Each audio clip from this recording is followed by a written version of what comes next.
Hello and welcome to another episode of Sales Haven Insights. Today we have Jim Irving joining us, a seasoned sales professional with 43 years, believe it or not, in sales. Um, Jim, that's the longest tenure of anybody that has been in the sales industry that I've interviewed so far. I So hear that all the time. Yeah. we're really looking forward to hearing this. He's also the CEO of his own consulting company, Merrick Consulting. He's also a best-selling author, or to be a best-selling author, with the B2B selling guidebook. I have a copy, and I can assure you that the setup, the layout, the information, and the knowledge in the book is fantastic. Um, Jim is also, again, this list goes on a little bit. Jim has also been managing director and director of multiple companies. So Jim has a wealth of experience here, guys, and we're very fortunate to have him on and to capture this knowledge.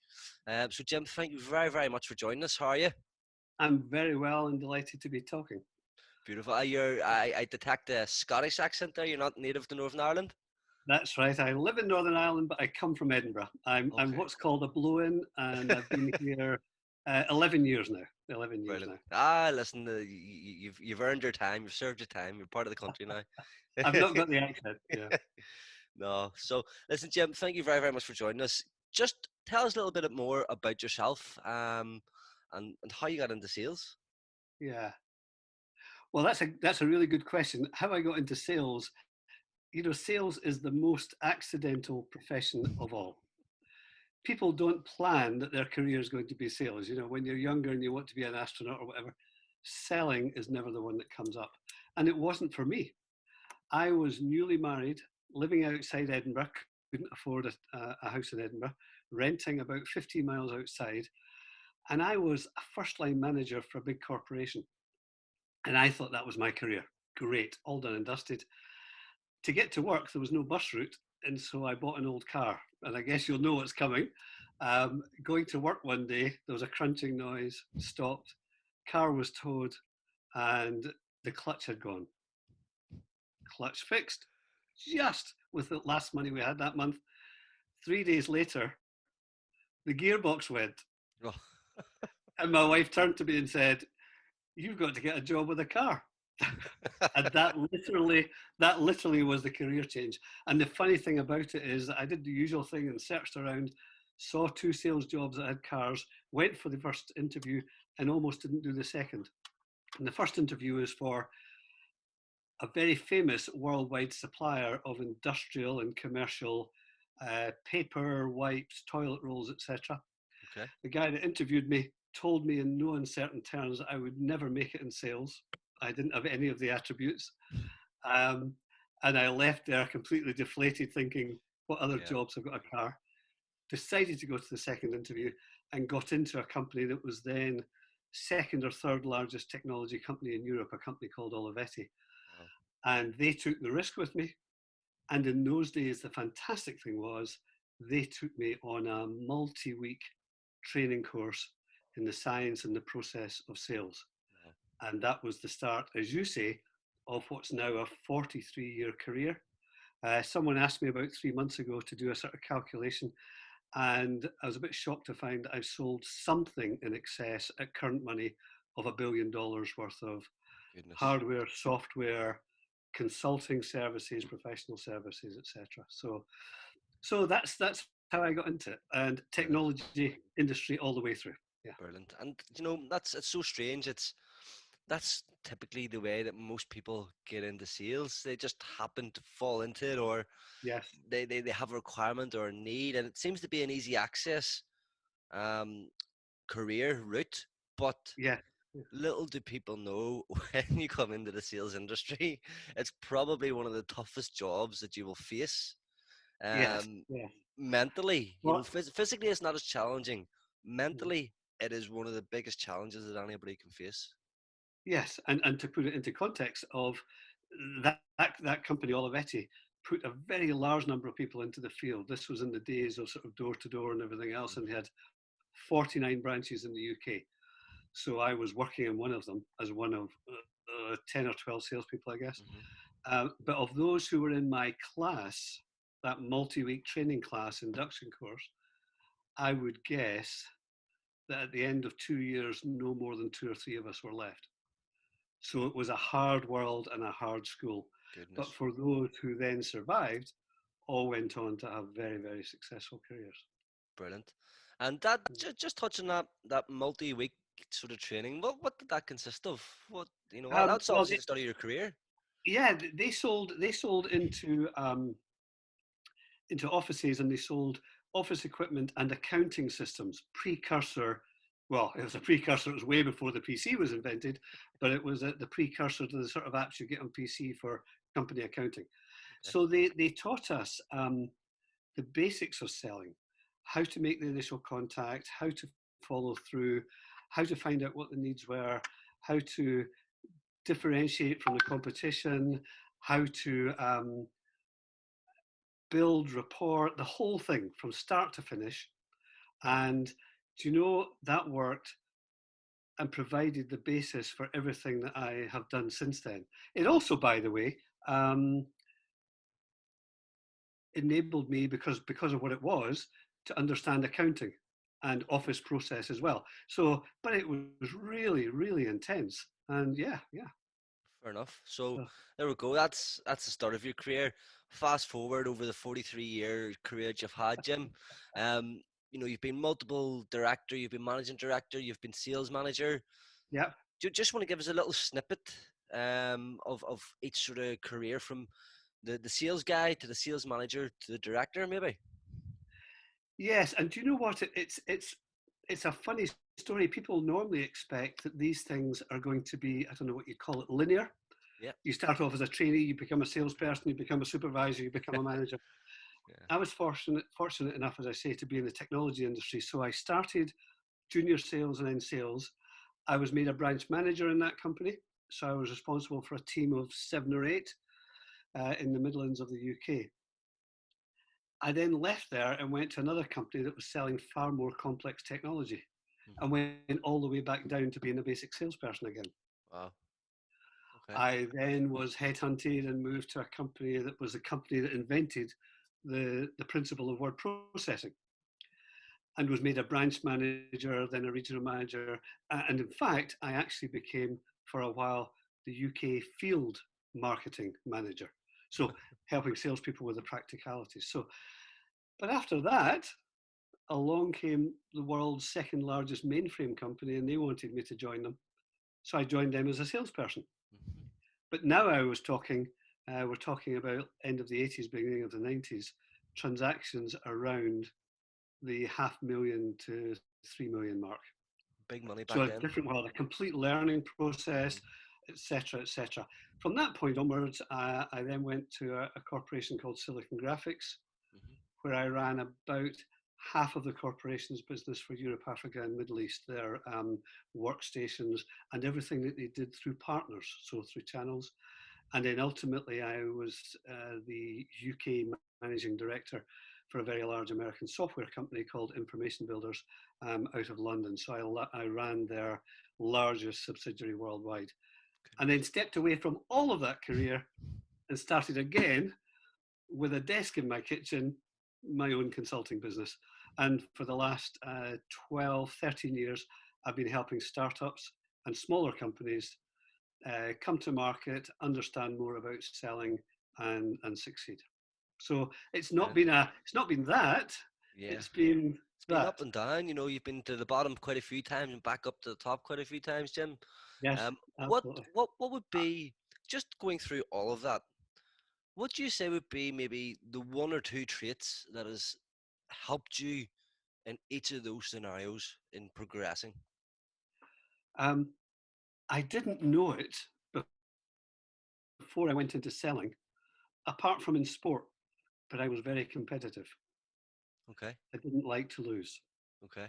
So right from the early days in Olivetti were in a crowded marketplace. There were 5 or 6 companies competing, and it was a limited marketplace. So everywhere I went, there was never a sale which happened without 2 or 3 other people trying to win that same sale. Okay. So I found out that I was very competitive, and I didn't like losing. Okay. So the two things together made me want to do more or be better or learn more. And Okay. that started a culture that I've had throughout my life of trying to learn, trying to increased my skills. And of course, the biggest way to learn is to get things wrong. Yeah. And in those, if I look back to those early years, good grief, the number of mistakes I was making, number of things I was doing wrong. But hey, over time, and also with really good managers and leaders training me and formal training in sales over the years, I began to smooth off those rough edges and Yeah. to get to a point where I felt very comfortable in almost any situation of being able to understand and comprehend and then try to do the right thing. Yeah, and it's one of the things that I find from speaking with you, Jim. One, you're most certainly a specialist in your area. You know, Yeah, technology is your field. yeah, yeah. That's where you play. And number two, you know, you're like you say, your competitiveness, to succeed and to not Mm-hmm. lose, and you know, these are traits of sales professionals. And when we say we accidentally fall into sales, it's kind of like, yeah, we fall in sales. We don't realize that we need to have competitiveness. We don't realize that we Yeah, need to have resilience and all of these things. So it's just interesting to hear from yourself, Jim. You know, yeah, yeah, what made you a sales professional and what you yeah. value as a sales professional. You know. And you know what? I can laugh now, but looking back at that very first interview I talked about, Hmm. if I was him, I might have said the same. Yeah, not sure this guy could ever do it, but hey, you live. But the critical thing is you live and learn, and if Yeah, you learn, then you're in a good place. brilliant. So Jim, going to move on. Yeah, I want you to tell us the sort of top three challenges, or the top sort of challenges that you have faced in your career, or that you see people facing. yeah, okay. If I look at my career first of all, and then we can broaden out if you want. I guess for the first 20 plus years of my career, because it was technology, because technology was expanding, because it was the sexy place to be, the competition was intense. Hmm. And in particular, for over 20 years, I guess, I competed head on with IBM. Now, this was IBM at their peak. Today, they're still a large corporation. Hmm. A lot of people today won't realize that in those days, they were probably Google and Apple combined. Yeah. IBM essentially was one of the biggest selling forces that On the of world the has ever time. known. Yeah, yeah, They had at their peak about 340,000 employees, mental. and I think something like 43,000 were salespeople who were all trained to death, all able to go forward. And in any given situation, I would wander into an account on my own and find an IBM sales team trying to win. So it's like, oh, so you don't have learned quickly from Yeah. that losing. But that intense competition is both good and bad. Okay. So you lose, and hopefully you learn from it. If you don't learn, it's a big problem. But it's also good because that really is what makes you grow. If there's no competition, you would carry on doing exactly what you've ever done. If you've got competition hitting you, and I was, in retrospect, very lucky in all of those years and in all of those companies, I never was working for the largest supplier in a market sector. I was always the number two or number three. So whoever I was competing against always had more resources. So that just means you have to try and become more clever and more clever about what you're doing. So that was a really hard learning process. So that's one thing. What else? I guess every salesperson has the same problem. Unless you're working permanently inside an account, finding new prospects of the right quality. Yeah. Where are they? Are you on your own in there? Are there other competitors working? Are they a good fit for you? Etc. Etc. So finding those right new prospects. That's been, I guess, from my very first day in selling to the startups that I'm helping today. That's been a common theme. Okay. Um, Let me think. And I guess moving from the idea that was in my head initially of product selling, Okay. the idea that yes, you've got something and you're going to tell people about it. Um, Now, that's what 80 to 90% of salespeople do, Hmm. but I now believe very strongly that's the wrong culture and the wrong approach to take. So We can those talk about that. tips, yeah, those tips are certainly interesting. Um, competitive, you know, competition. People trying to understand the competition, um, and then also trying to identify what are the right prospects. I think for me as a sales professional, those have always been the challenges, you know, Yeah. Yeah. and it's always very, very difficult to figure out. I mean, prospecting, okay, I can do quite a lot of prospecting, Yeah. but Yeah. am I doing it the right way? So I want to Yeah. drill into that a little bit more. You know, how would, if someone was to come to you, Jim, and say, listen, I can't find prospects, I can't, I don't know where to find Yeah. them. How would you overcome that? I think there are several things. Okay. The first thing is, of course, to really understand what you're delivering.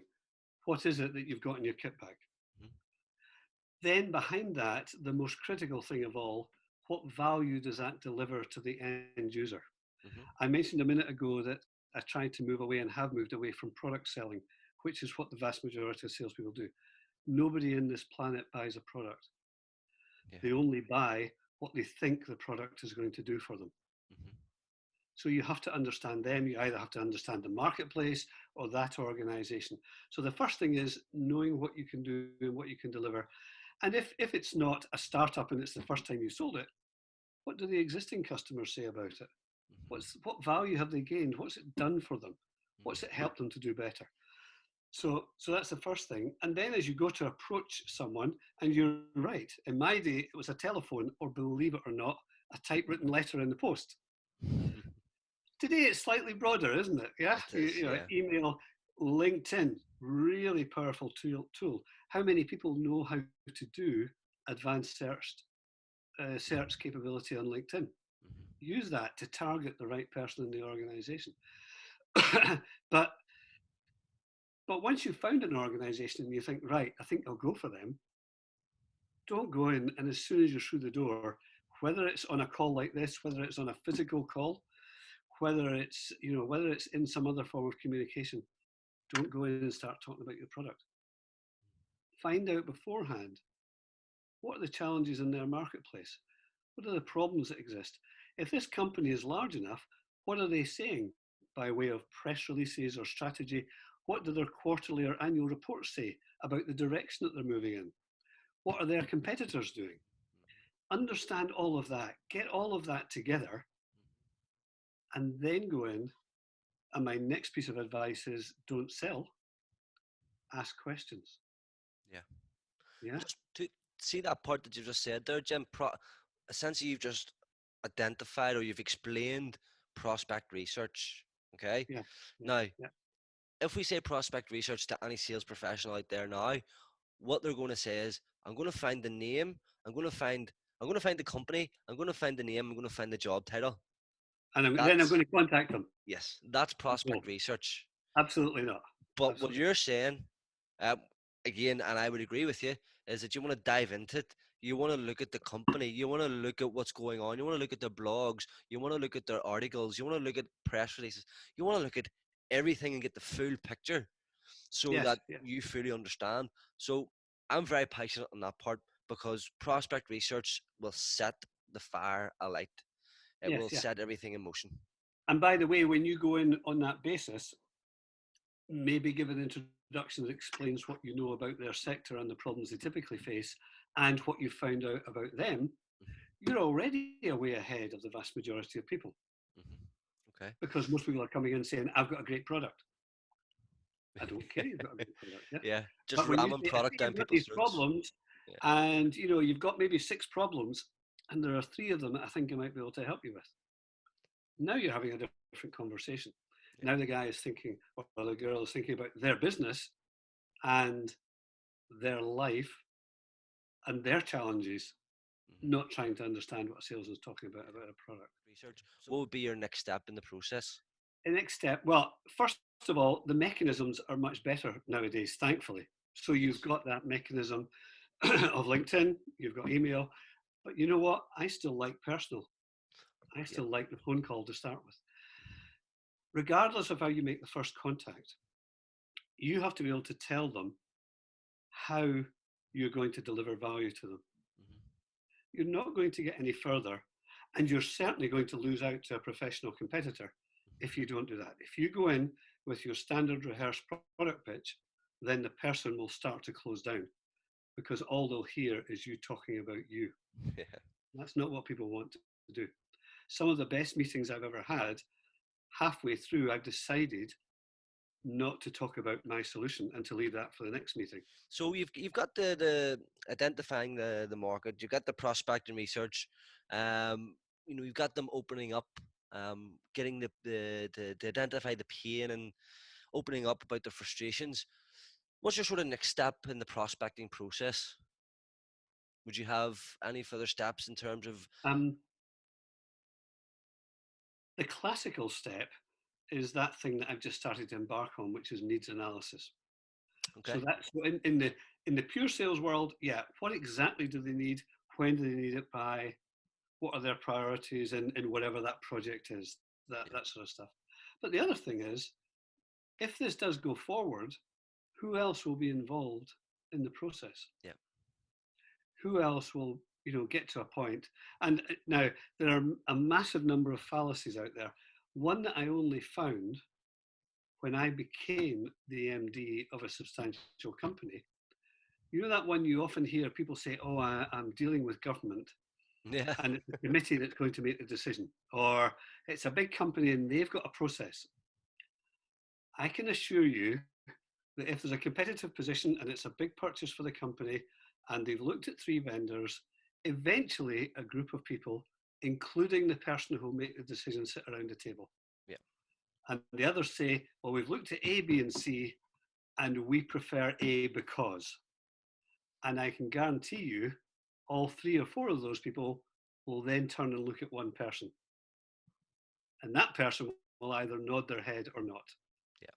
And unless you know who that person is, unless you've managed, hopefully, to make contact and at least have some visibility, it's very difficult for you to differentiate. It's So it's I do strange that believe there is always a decision maker. yeah, it's strange that you mention that because I'd been working for a well-known company in Northern Ireland here, and we were doing training, and we had the HR director, managing director, and the sales manager, and everybody was in the room. It was all great, and I'm a bold as brass type of guy, and I'll just come out and say what I think. And I just turned and I asked the managing director, can I ask you a question? Who makes a decision whenever you're buying a product? And he just looked and again, it was all around HR focused products, and he just looked Yeah. to the HR director and he went, that person there, I don't make that decision. Yes. Yeah. Yeah. Yeah. I'm here and I run the business and I help and I drive the vision, but that's the expert. She knows Yes. what she wants. Yes. So if we're sitting around the table, she's going to be the one that makes the decision, not Yeah. me. But there's always So that one person. It doesn't matter what their title is. There is yeah, always that one person that people but look to most for people the think final. it's a managing director. Most sales professionals will chase a managing director and a CEO Yes. and hound them, thinking this guy holds the purse strings, he holds the money, he has everything. If I get the yes from him, we're in. But if we go back to the process, the qualification, Yeah. you've missed that step completely. Yes. You have. You have. You And know. by the way, it's maybe not a bad tactic, but when you get to them, you ask them that question. Hmm. In areas like this, do you make the final decision? Yeah, No, it's the HR director. yeah, Okay, can I have your permission to approach the HR director? And then you've got a hunting license to say, the MD's asked me to speak to you. On we go. yeah. So that's you've got the whole prospecting process. Okay, so Yeah. from prospecting to research, one of the biggest parts in the whole process of prospecting, I believe, and you touched on it earlier on, Jim, is the qualification. Yes. Yeah. So do you just want to take us through a couple of sort of steps that you would use to qualify a prospect correctly? Yeah.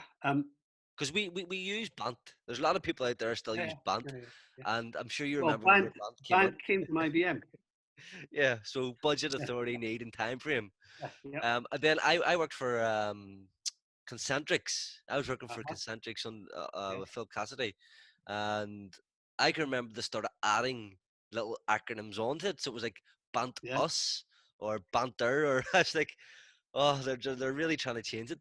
So what Yeah. would be Yeah. your process? Okay. So the first thing is that if the organizations that I'm working with are helping, or the organizations that I've led, the biggest single source of failure is lack of qualification. Okay. That's qualification as to whether or not you're going to engage with them in the first instance, and then a third or halfway or three quarters of the way through the process, do you actually have a realistic chance of winning? Okay.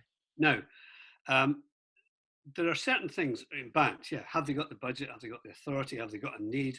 What's their time frame? Does that work for us? So that's good. But I found out early on in my career that there are quite a number of these, like Bant Air, or the one I was trained very early on in was Scotsman. Right. Okay. Um, there's another one called Medic. There's one called Champ. There's one called Cute. Taz do one.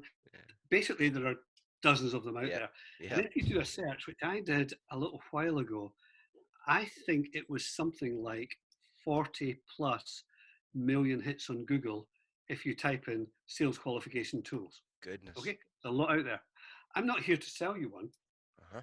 What I'm here to say is don't ever believe that you can remember all of the areas of qualification in your head and that you're naturally good at doing them. Yeah.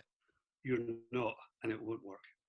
Mm-hmm. So get a sheet of paper, get something down. Mm-hmm. Bant's good, but quite basic. Look at 4 or 5 of the ones that are most used. Yep. That search, if you go into images, has either screenshots or actual documents that show how individual companies are using it. But adopt a standard in qualification, whatever it may be. Yep. The reason that's important is, first of all, you have to know if you've got a chance. And although it often is the worst thing to know to walk away if you're not going to win. Yep. But secondly, when you're sitting with your sales manager and he says, where are you in the pipeline? And you go, oh, it's here and it's 80%. What's 80%? What does it mean? What does 80% mean to you? Does it mean the same to your sales manager? Yep. Almost certainly not. And then you have these enormous arguments. I was sure it was coming in. I don't know what happened. Yeah. Yep. That's where having a single standard so that you know what 80% means, your manager knows what 80% means and what you have to do to get there, or however you want to measure. Yeah. Yeah. You know, 12 out of 15, whatever measurement style you use, have something that's concrete and set yourself, not for the company, but for yourself, set yourself some barriers. If Yeah. I've got to get to a score of 100 to be in really strong position in this deal, I'm not going to put anything in the pipeline that's under 50. Yeah. Yeah. Start to be selective, start to decide and qualify aggressively. You're doing two things if you don't qualify. You're wasting your time, Mm-hmm. but you're also wasting the prospect's time. Yeah. Yeah. So find a mechanism, adopt it, and work with it. Yeah. You're the way that I like to describe it is your qualification process is your filter. Yeah. It filters through the good business and it gets rid of the bad business. Qualification. Do you know GDPR, when GDPR first came in, was actually a Yeah. qualification process? Yes. Yes. Because when GDPR came in, all of the people who didn't want to speak to you let you know. Mm-hmm. Yes, your pipeline or whatever your CRM list was decimated, but you got a clean slate because all the people that wanted to speak to you, you could service them and you Yes. could Yeah. spend your time on. So GDPR essentially became a qualification process, and I seen it that way and treated it that way. Yeah. But then your own qualification process should be your filter, and you Yes. should own it. Mm-hmm. So yeah, Yeah. thanks Absolutely. very much for sharing that with us, Jim. Yeah. No more. Um, so Jim, moving on, I'm going to ask you to give us your 3 top tips for sales professionals. How could sales professionals sell better? Well, we've just covered one of them Yes. because that's, as you'll have gathered, that's one that I'm passionate about, Yep. and it's one that I failed through lack of before. Okay. Qualification. Yeah. Okay. So let's say we've So let, covered that and let, put let's that look at to one 2 side. then. Yeah. Yeah. Make it easy. Right. Priorities. Okay. I find a lot of salespeople across all different marketplaces in all manner of companies of different size are very busy, but they're not busy on the right things. Okay. Is what you're doing going to help you to achieve your target? If it's not, Hmm. why are you doing it? If it's a requirement for the job, you have to fill this in or do this or do that, can you agree that you do that outside of prime selling time? Mm-hmm.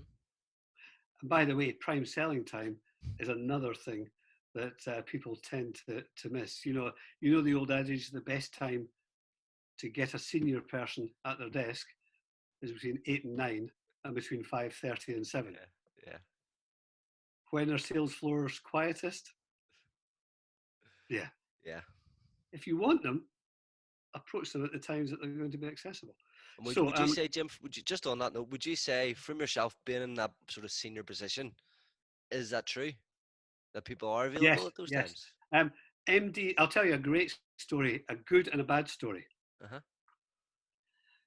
So this shows exactly the right thinking and exactly the wrong thinking. This is 100% true. I was in my office about 8:05 in London doing work, and the switchboard rang, and it was a standard large company. The main switchboard would ring, and it would ring all phones out of hours. The standard thing. Mm-hmm. The phone started ringing, so I picked it up.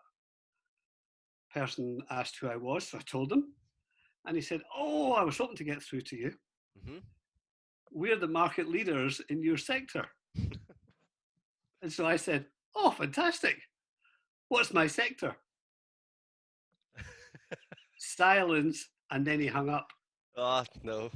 And I was so angry, I waited till 9 o'clock, redialed back and asked for the sales director. Oh, And I said, "Do you know what your people are doing?" "Oh, my people are very professional." "You think?" So I told him, and you could have heard a pin drop. I said, serious? "Don't you ever call me again without knowing even what we do as a company."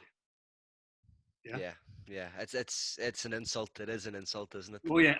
And so as the person, so, but to answer the question, Yeah. yes, first thing in the day, end of the day, yes, I would pick up the phone. There you go, And folks. most You of my heard it here peers would as first. well. Yeah. Yeah. But figure out what you're going to say. Yeah. Yes, Yeah. yes, Don't try and do it on the fly. yes. Don't The more senior the person, the more you'll get caught out trying that. call with intent. Have a purpose, have a reason. No, and again, it goes back to what we said, Jim.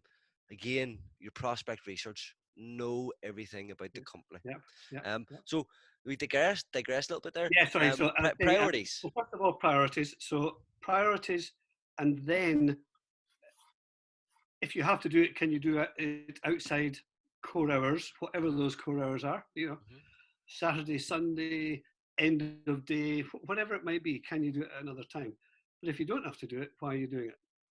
The bulk of your working day should be pointing towards the activities that help you to win business. Now, they Okay. could be completely different depending on the company you're working for, but unless you're doing those things, you're not doing it right. Hmm. If you have a sales role, Okay. So we have qualification, we have priorities. What would be the other sort of last final tip that you would give sales professionals? um, right, go back to that training course, Hmm. 1970, whatever it was. I was taught something, and I can't believe this. We all expect that the world will change, standards will increase, things that happened in the 60s and 70s couldn't possibly be appropriate today. One of the things that they almost literally beat into us was 3 words: WMT, or the initials. WMT. I'll explain what that means. You go to someone, you sell a product, and I hear it all the time. Anyone who's dealing with salespeople hears it all the time. We've got a fantastic product. Our new software as a service solution increases the time to do X by 10%. This does this, this does this does this. Features. You have to break that habit. Or if you stay with it, you have to say, our new solution makes things in this area faster by 10%, which means that.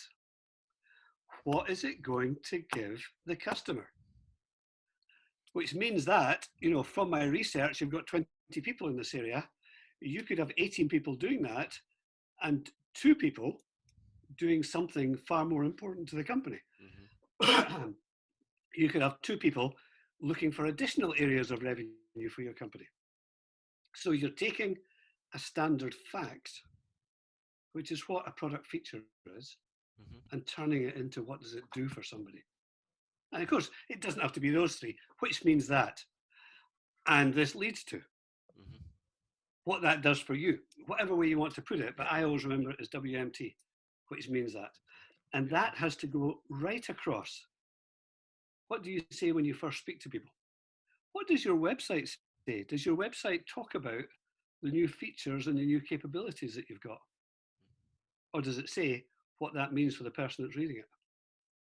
You go and look at any dozen websites and you'll find that 99% are talking about what their product does, Yeah. not what it does for the person that's reading it.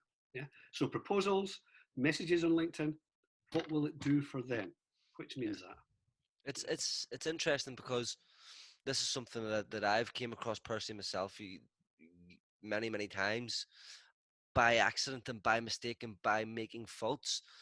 I went in, railroaded the customer when I first started sales, and this is going to get do this, and this is going to do that, and this is going to do this, and maybe my enthusiasm has been able to get the customer to buy, Yes, yes, but maybe wasn't necessarily the right product for them yes, yes, yeah, because I didn't sit back and look and take count. Okay, if this product goes into this customer, it's going to improve their efficiency, their productivity, blah blah blah, which in turn will give them better yes. What returns, does better that mean? profits, Yeah, happier staff, whatever it may be.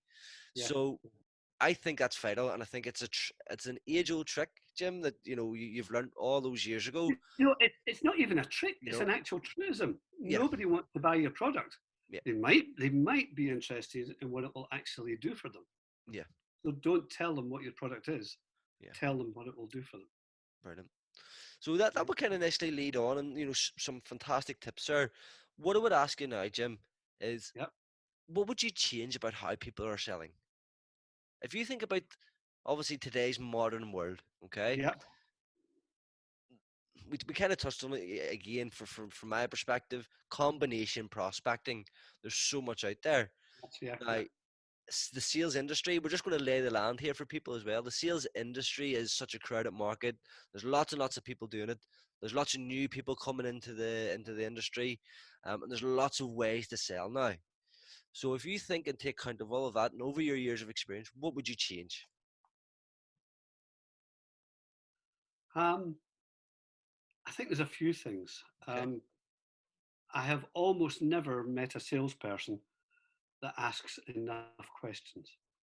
Hmm. So, dumb questions. When you first meet someone, you can ask all the dumb questions you want Hmm. because you're not supposed to know all about them. Yeah. Hmm. But whether it's dumb questions or smart questions, people don't ask enough. Hmm. Even those who are asking questions ask a couple and then think, right, now I can sell the product. Yeah. Dig and dig, ask more questions. That'd be one thing. And that's a common thing that I see in every geography and every market sector. Okay. Um, I think you have to challenge yourself. Let's say you've got a company target and the company target is to do X. It's usually a number, of course. But I think you should be true to yourself. You should say, well, I want to do that. But in that, I want to get 3 of the top 10 target companies. Hmm. So I think people really need to say to themselves, what do they want to achieve as well as what the company wants to achieve? Now, you can't do yours instead of what the company wants, obviously, but what do you want to get as well as doing that? And I guess the last thing, which is far and away the most important, is honesty and ethics. Okay. So If you dive if into that. if you don't know the answer, tell them you don't know the answer, but you will find out, Hmm. and then go back to them. If they ask if you can do this and you know your solution can't, tell them it can't, but then tell them of other strengths that you have. Yeah. The one thing people at the high end in organizations hate about salespeople is that they say that they can do everything. Yeah. And then when it comes to it, oh, guess what? No, we don't. Yeah. Yeah. Followed by fights between the two companies, fights between sales and pre-sales, all the stuff that we know about. Um, but be honest and be true to yourself. People will often put you under pressure to say the wrong thing or do the wrong thing or to outright lie. Hmm. And you have to resist that. You'll like yourself a lot better. And in the long term, you'll be a lot more successful. Yeah. So that last one is very important for us at Sales Haven here, because it's one of the values, one of the reasons why this Okay. Okay. community is being built is we we want to help people be honest, and we want to help people sell ethically so that they can build better relationships with their Yeah. customers, Yeah. which again just helps people to sell and boost the economy and all this. Now, I'm gonna try and take you back a little bit, Jim, because a lot of the Okay. young people coming into sales here, okay, um, they've watched films like The Wolf of Wall Street, Jordan Belfort, okay. Yeah. Yeah. They've watched Wall Street Never Sleeps. They've watched um, all these sales films, Yeah. Yeah. blockbuster films, and they Only look at fools and horses. yeah, only Yeah. films and horses. But they look at this and they go, I want to be that person. That's who I want to be. I want to be Jordan Belford. I want to Yeah. go out there and I want to make a ton load of money. I want to have a happy life. I want to have the yacht. I want to have the mansion.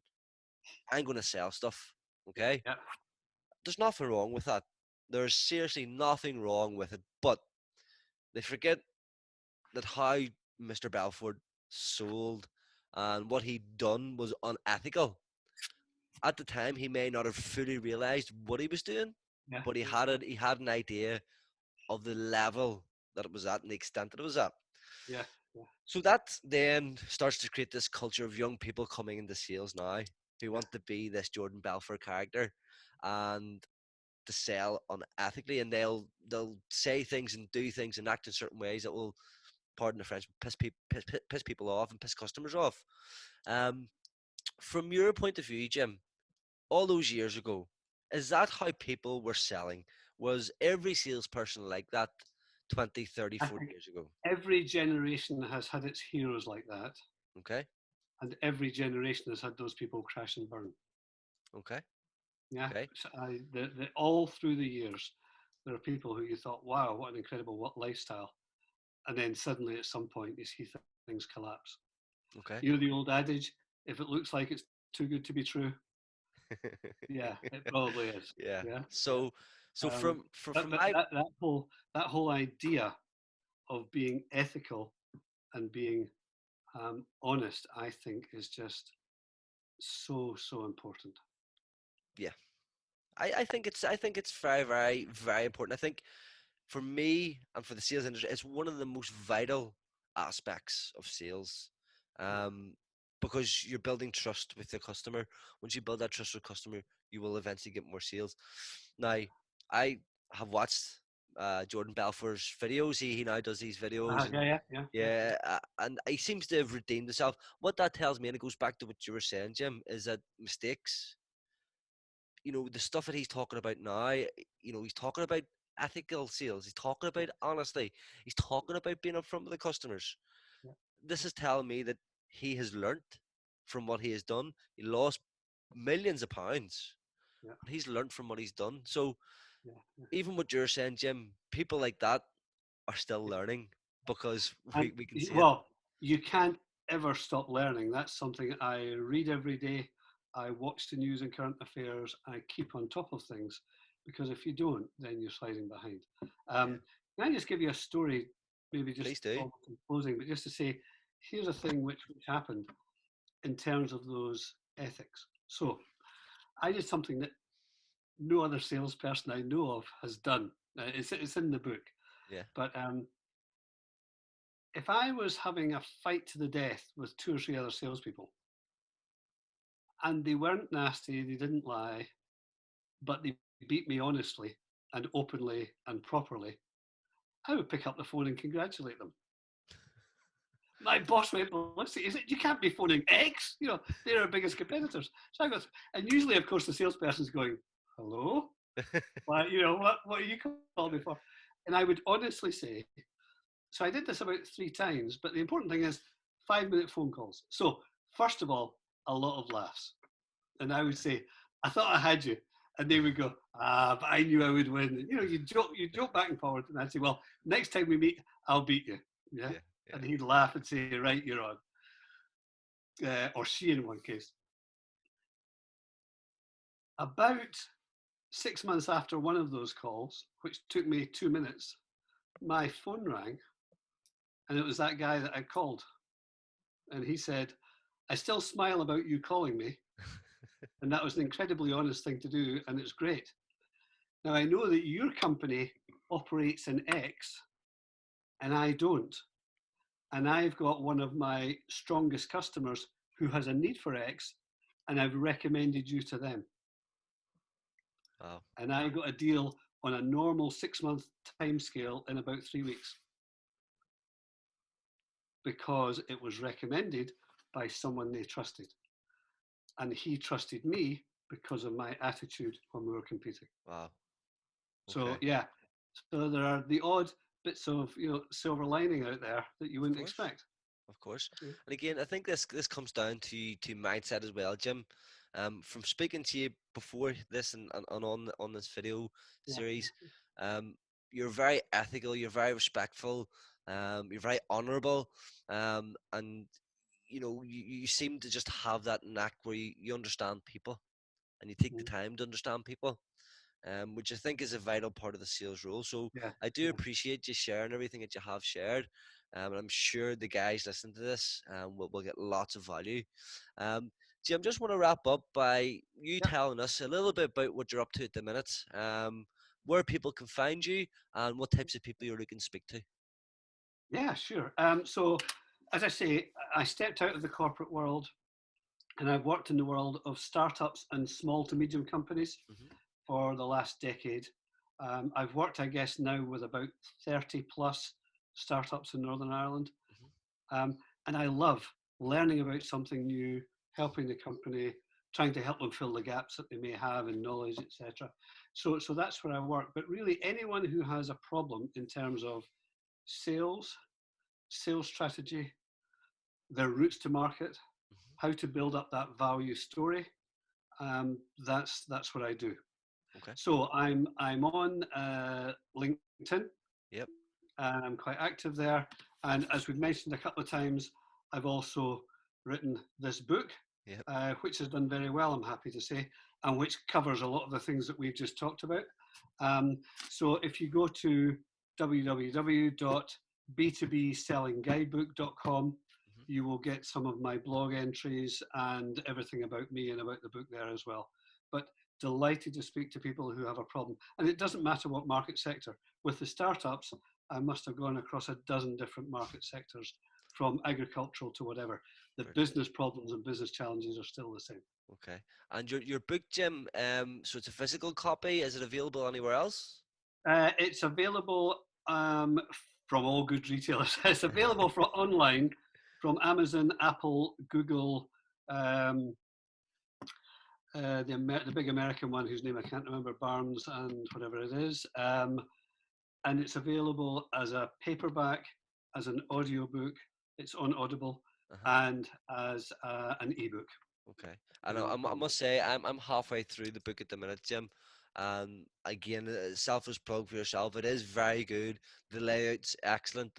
And some of the knowledge, I mean, we've got lots of knowledge on this video today, but some of the knowledge in that book so far has been absolutely excellent. So, guys, I would recommend pick it up. Go and learn something new today. Jim's a wealth of knowledge, and it'd be a shame to let that go to waste.